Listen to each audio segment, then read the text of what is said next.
teman-teman, di video kali ini Cikose akan menceritakan sebuah film bertema memasak berbalut kungfu berjudul Kung Fu Chef. Pada saat itu, seorang koki handal bernama Wong Bingyi yang diperankan oleh Sammo Hung telah difitnah memasukkan racun pada masakannya. Dan karena banyaknya korban, alhasil dirinya terusir dari desa dan memutuskan untuk berkelana. Bagaimanakah keseruan dari ceritanya? Dan apakah nama baik Wong Bingyi dapat kembali? Kalau begitu, silahkan tonton video ini sampai selesai. Film bermula di acara penjamuan. Ketika itu, Master Yi menemukan bahwa masakan babinya menjadi gosong karena ulah asistennya yang bernama Leng. Dan karena masakan babi adalah bintang dari hidangan penjamuan, akhirnya Master Yi meminjam golok kepala naga yang menjadi warisan turun-temurun untuk mengganti masakan babinya. Dengan menggunakan golok itu, Master Yi langsung memotong daging babi itu dengan sempurna.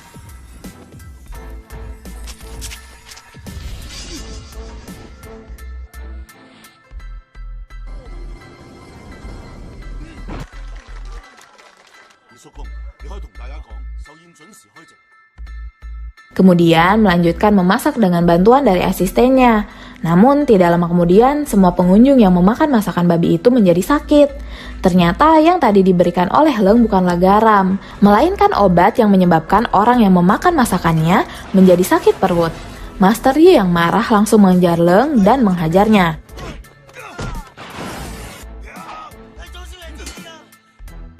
Namun, karena Master Yi adalah kokinya, dirinya lah yang harus bertanggung jawab. Maka dari itu, dia diusir dari desa dan tidak layak menjadi pemilik goloknya. Berpindah ke sebuah sekolah kungfu, saat itu sang guru mengadakan kompetisi bahwa barang siapa yang dapat memindahkan lambang sekolah ke tempat asalnya akan menjadi lulusan pertama yang mendapatkan kehormatan dari sekolah. Seketika itu, semua murid langsung memperebutkannya. Dan yang memenangkan kompetisi itu adalah Ken, seorang pelajar jago kungfu yang menyukai memasak. Dan salam perpisahan untuk gurunya adalah semangkok mie yang dibuatnya dengan menggabungkan kungfu dan memasak. Kemudian saat Ken pergi, gurunya menyuruhnya untuk berguru tentang masakan kepada Master Koki yang bernama Sum Wai Tak dari restoran Sum. Singkat cerita, ketika Ken sampai di restoran, dia tidak sengaja bertemu dengan gadis bernama Ying yang merupakan adik dari pemilik restoran. Bersamaan dengan datangnya Master Yi ke restoran tersebut. Di sana, Master Yi disuguhkan secangkir teh oleh Ying dan langsung membuat kagum Ching, yaitu sang pemilik restoran. Itu karena Master Yi mengetahui bahan-bahan untuk membuat teh itu secara akurat. Bahkan analisisnya itu membuat Ken penasaran. Master Yi kemudian memesan hidangan yang tidak ada dalam menu, yaitu kubis di air jernih. Seketika itu, pemilik restoran langsung menyanggupinya. Bahkan sang koki yang bernama Sum langsung menyadari bahwa yang memesan hidangan pasti seorang koki. Dan ketika Master Yi mencoba, seketika itu dia terbawa ke masa lalunya ketika sedang bersama kakaknya. Namun komentar tentang masakan itu kurang baik, karena menurutnya pengolahannya telah salah yang mengakibatkan kemurnian dari masakan kubis air jernih menjadi hilang. Setelah mengetahui nama Master Yi, Master Sum langsung menantangnya. Jika dirinya kalah, dirinya akan meninggalkan restoran. Namun jika Master Yi yang kalah, dirinya harus mencuci piring selama setahun.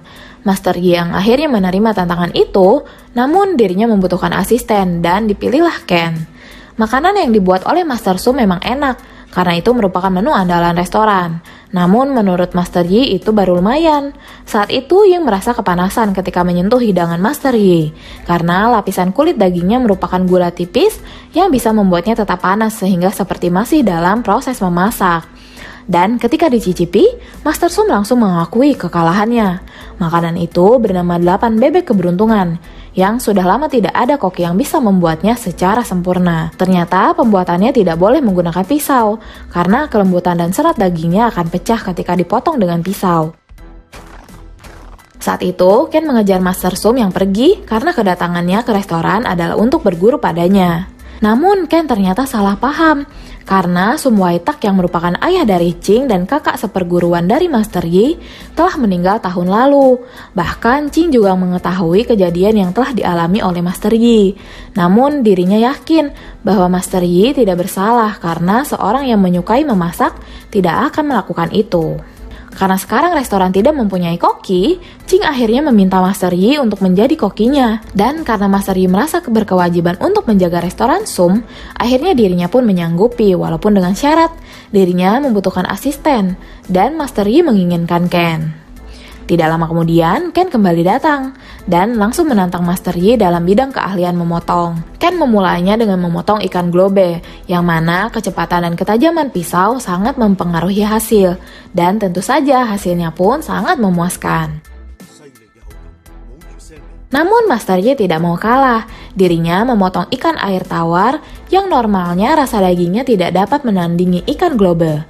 Namun setelah dicoba, Ken terkejut dengan rasanya karena ternyata Master Yi memotong dengan pisau dingin yang membuat rasa ikan menjadi lebih lezat. Bahkan yang paling mengejutkan, teknik memotongnya itu tidak membuat ikan mati setelah diambil dagingnya.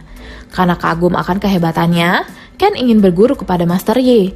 Bahkan dirinya rela mengasah semua pisau yang telah berkarat dengan sukarela. Beberapa hari kemudian, ketika Master Yi sedang bersama dengan pemilik restoran, dirinya teringat dengan keponakannya, yaitu Jo Wong Kai, yang merupakan pemilik restoran Raja Kanton. Bahkan Master Sum datang ke sana untuk melamar menjadi koki setelah dirinya dikalahkan seseorang dalam pertandingan memasak.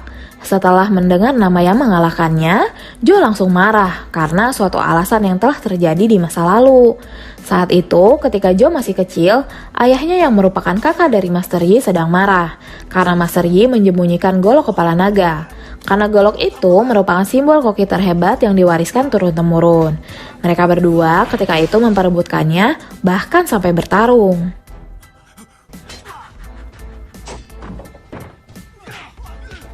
Namun ketika Master Yi akan tertimpa cowet besar, sang kakak menyelamatkannya hingga dirinya yang justru terluka.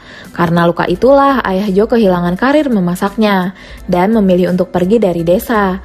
Bahkan faktanya kakak dari Master Yi merupakan koki terhebat yang memenangkan kejuaraan dunia chef selama 2 kali berturut-turut. Master Yi kemudian mengajari Ken dimulai dengan pelajaran memotong. Itu karena seorang koki harus mempunyai kelebihan lain selain memasak, seperti memotong, memikul, menumbuk, dan yang lainnya. Bahkan Ken mendapatkan pelajaran baru ketika memasak sebuah telur, karena di balik hidangan paling sederhana, ternyata menyimpan kesulitan lain dalam membuatnya.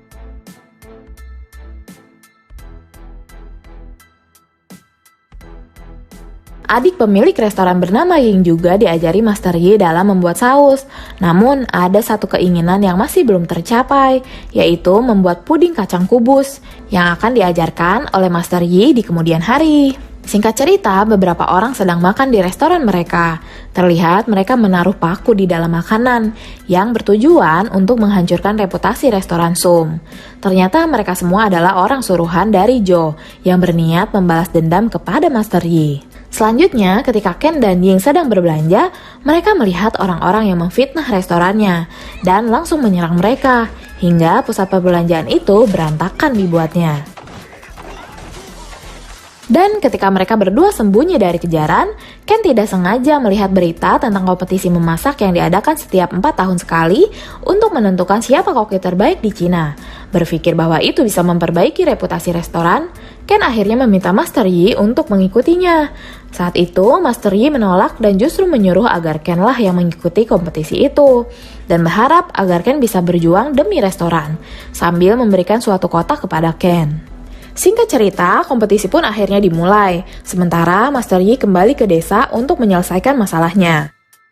Bahkan juara kompetisi sebelumnya pun ikut berpartisipasi, yaitu Master Tin, seorang master koki dari restoran Raja Kanton, berikut dengan asistennya yaitu Master Sum. Mengetahui hal itu, Ken tetap percaya diri dan yakin jika dia bisa memenangkannya. Dan babak pertama ini dimulai dengan tantangan memotong, yang hanya akan mengambil 2 tim untuk masuk ke final. Saat itu, Ken akan membuat hidangan bernama 4 unggas keberuntungan, yang bahannya diisi dengan 4 macam unggas. sedangkan tim lain memasak ikan dan kerang, serta Master Tin yang membuat hidangan kepala kerbau. Para juri menilai masakan semua peserta dari rasa, bahan, dan proses memasak. Oleh sebab itu, tim yang berhasil masuk ke babak final adalah perwakilan dari restoran Sum dan juga restoran Raja Kanton. Setelah Joe mendengar siapa pesaingnya di final nanti, dia dan anak buahnya langsung menyerang restoran, yang diakhiri dengan tertangkapnya Ken dan Ying yang kemudian disekap di dalam lemari pendingin. Tidak hanya sampai di situ, Master Yi yang baru kembali dari desa pun langsung diserang. Bahkan Joe dengan tega mengancam akan membunuh Ken dan Ying di lemari pendingin, yang kuncinya harus diambil Master Yi dari kandang ular beracun. Namun ketika Master Yi akan mengambil kuncinya, dia dihentikan oleh Leng, orang yang dulu memfitnahnya atas suruhan dari Joe. Dia mengatakan kepada Master Yi bahwa kunci itu palsu dan yang asli ada padanya.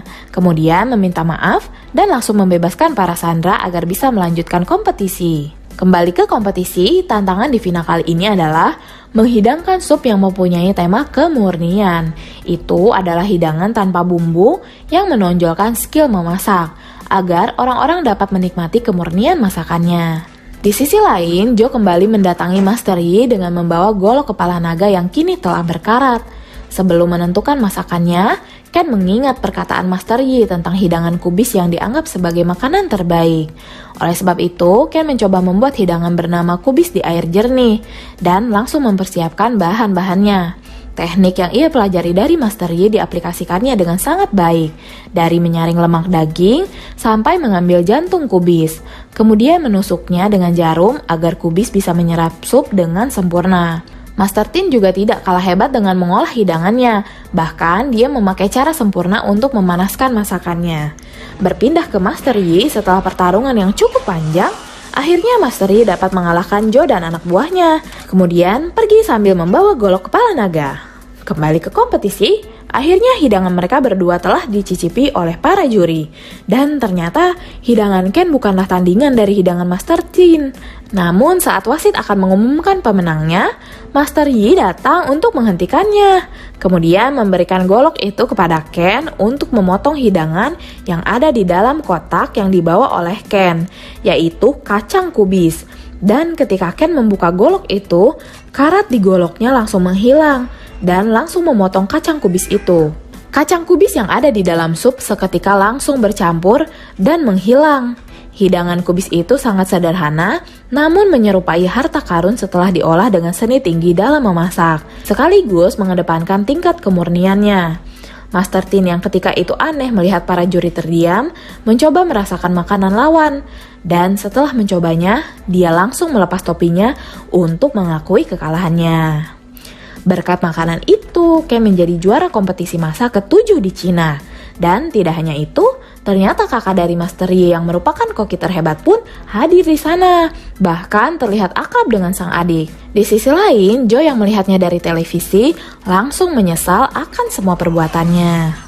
Di akhir film, Master Yi dan kakaknya kemudian sepakat bahwa penerus yang berhak atas kepemilikan golok itu adalah Ken dan berharap agar dirinya dapat membuat makanan lezat menggunakan golok itu. Sebetulnya film ini cukup menarik dan dapat dikonsumsi semua umur. Namun film ini gagal dalam mengemas adegan dari film bertema memasak, terutama pada adegan saat kompetisi. Terima kasih sudah menonton video ini sampai selesai. Sampai jumpa di video berikutnya.